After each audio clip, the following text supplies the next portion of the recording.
Lagay tayo ng mantika.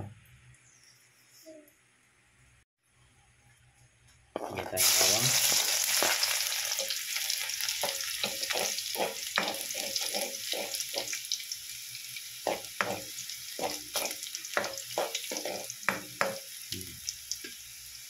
Pwede na yan kasi golden brown na yung bawang.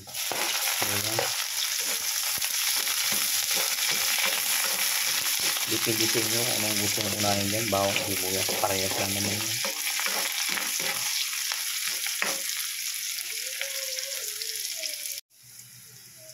Tingnan natin yung manok.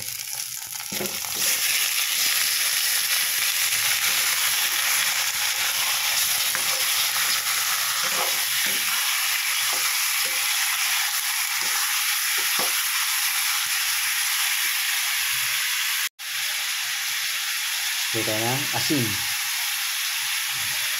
Tapos paminta.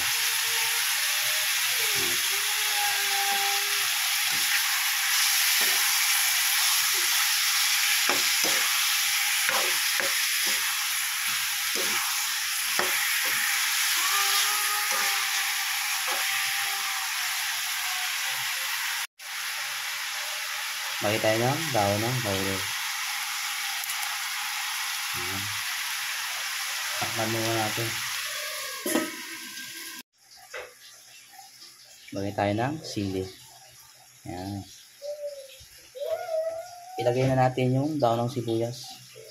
Pampalasa yan. Adobo natin. Toyo. Naya, huwag ka munang maingay. Ayan, toyo. Ayan natin.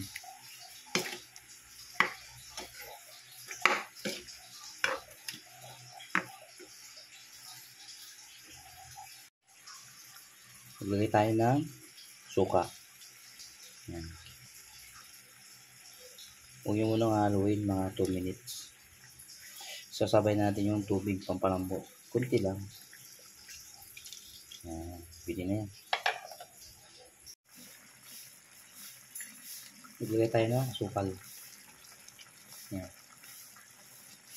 Sa kutsara lang. Kahit di na kayo maglagay ng oyster sauce o nor cubes. Pwede na yan. Asukal.